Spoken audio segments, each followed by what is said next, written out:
Hello guys, welcome to the channel. 5 जनवरी 2021 को Asus वालों को किसी ने तो काटा एंड बड़ा जबरदस्त टाइप से काटा। सैडली आसूस वाले पता नहीं लगा पाए पूरे रिसर्च के बावजूद, तो उनका गुस्सा हमारे ऊपर सीधे सीधे निकाल दिया उन्होंने। As per new article on video cards, Asus वाले ने अपने सारे जीपीयूज एंड मदरबोर्ड्स का प्राइस इंक्रीज करने वाले हैं। एंड अब जब ये करने वाले ही हैं तो इनका सीधा असर दूसरे कंपनीज पर भी पड़ेगा एंड वो भी प्राइस इंक्रीज करेंगे ही अपने कंपोनेंट्स का, लाइक गीगाबाइट, जोटैक, इनो एक्सेट्रा। सो कंप्लीटली इस कत्लेआम का सीधा असर हमारी जेब पर पड़ेगा एंड वो और ज्यादा खाली होगा जितना हमने उम्मीद नहीं किया था। तो इसी टॉपिक पे आज हम बात करेंगे एंड जानने की कोशिश करेंगे कि आगे क्या किया जा सकता है। And before we start, as you know कि प्राइस बढ़ने वाला है एंड आपको एंड हम सबको पैसे की जरूरत पड़ने वाली है। सो इसी बात के लिए I am planning to build a team to kidnap Carry Minati, technical Guruji and Bhuvan Bam. So कम से कम इन सब लोगों से कुछ तो पैसा हमारे पास आ जाएगा ताकि हम अपना काम चला सके। तो अगर आप में से कोई भी इस टीम का हिस्सा बनने में इंटरेस्टेड है एंड पैसा कमाना चाहता है तो कृपया सब्सक्राइब करो हमारे चैनल को एंड घंटी जरूर बजा दो ताकि किडनैपिंग मटेरियल आप तक पहुंच सके।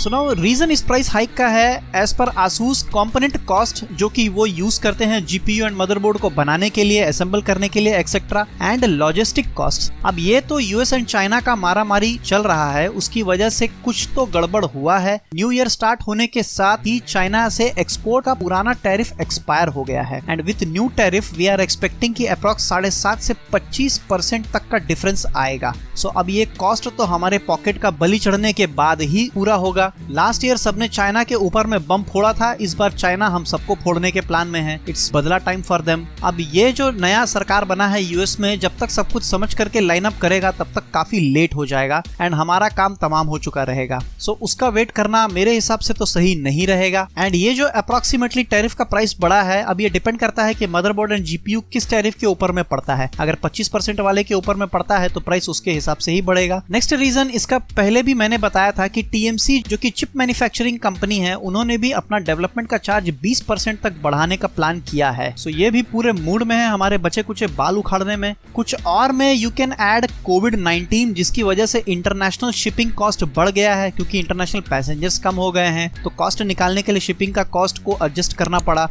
प्लस लेबर कॉस्ट भी बढ़ गया है क्योंकि उनका भी लॉजिस्टिक कॉस्ट बढ़ गया है एंड प्लस लेबर भी काफी कम हो गए हैं। सो ओवरऑल इसका कॉस्ट भी अपने जेब पर ही पड़ने वाला है। एक और बड़ा रीजन इज जो कि 2017 एंड 2018 में हुआ था, जिसकी वजह से जीपीयू शॉर्टेज हुआ था, दैट इज योर माइनिंग। सो ये लोग अप्रोक्सीमेटली 10 से 20 हजार पर मंथ कमा रहे हैं इस प्रोसेस में, बट इसके चक्कर में हमारी लुटिया डूब रही है। अब फ्यू वीक्स या मंथ ही कह लो, क्रिप्टो करेंसीज बढ़ा है काफी तेजी से एंड इसका प्राइस काफी स्पाइक हो गया है, जिसकी वजह से क्रिप्टो माइनिंग भी जोर पकड़ने लगा है एंड इनका overall favourite GPU is RTX 3080 और मे बी 3060 Ti। फिलहाल आज के डेट में कॉस्ट ऑफ 1 BTC यानी बिटकॉइन का 37.5 थाउजेंड $37,500 है। अगर किसी को मेरा डायरेक्ट आशीर्वाद चाहिए तो कृपया बस सिर्फ एक बिटकॉइन मेरी झोली में डाल दे, पूरी जिंदगी एक हाथ उसके सर पर रख करके बैठूंगा मैं। So as per Asus previously जो प्राइस था एंड बढ़ा हुआ जो प्राइस है उसमें अप्रोक्सीमेटली $180 तक का डिफरेंस आया है। इंक्रीज प्राइस आपके सामने है, ये एक लिस्ट है जो वीडियो कार्ड्स वेबसाइट में मैंने निकाला है। जहां RTX 3080 $700 का था, आज वो $1200 का हो गया है, अप्रोक्सीमेटली जस्ट डबल।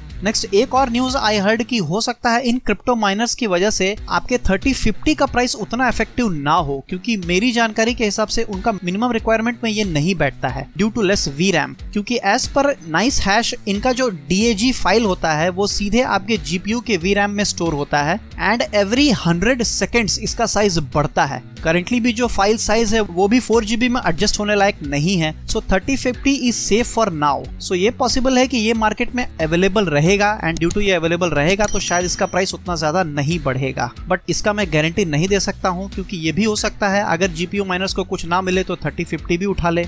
एनीवेज, सो ये थे कुछ मुख्य रीजन जिसकी वजह से प्राइस इंक्रीज हुआ है एंड आपको एंड हम सबको एक्स्ट्रा टाइम मंदिर के आगे में बैठना पड़ेगा एंड सुनसान गलियों में किसी खड़ूस बुढ़े की तलाश में घूमना पड़ सकता है। नाउ अब बात करते हैं कि ये जो प्राइस बढ़ा है इसमें हम क्या कर सकते हैं। देखो, अब ये जो सिचुएशन है ये अप्रोक्सीमेटली नेक्स्ट 6 महीना या साल भर तक तो रहेगा ही, उससे ज्यादा भी हो सकता है। सो जिन लोगों ने नए पीसी लेने का प्लान किया है उनको काफी महंगा पड़ने वाले हैं सारे कंपोनेंट्स एंड मे बी लोग अब पुराने 20 सीरीज पर भी टूट पड़ेंगे उनको लेने लेने के लिए, सो प्राइस उनका भी कम होने का चांसेस फिलहाल तो थोड़ा मुश्किल लग रहा है। सो इफ पॉसिबल अगर अर्जेंट है then go for 20 series offline, try कि अगर शायद कुछ पुराना माल दुकानदार के पास में पड़ा हो तो आपको अच्छे प्राइस में मिल जाए, या फिर buy some low end GPU and run it for at least 1 साल या 1.5 साल तक, उसके बाद में 3000 सीरीज ले लेना, तब तक शायद उसका दाम भी कुछ कम हो जाएगा। आई थिंक ये सब मिली भगत है इन सब की, ताकि पुराना स्टॉक का भी अच्छा प्राइस मिल जाए एंड 30 सीरीज तो बिकेगा ही वैसे भी। And Asus, Zotac, Gigabyte, I guess ये सब डायरेक्टली ही माइनिंग फार्म को जीपीयू बेच ही देते हैं, उनका प्रॉफिट तो उनको मिल ही जाता है एंड मरते हैं सिर्फ हम गरीब, मंदिर के साइड गेट वाले एंड किडनी विक्रेता सब।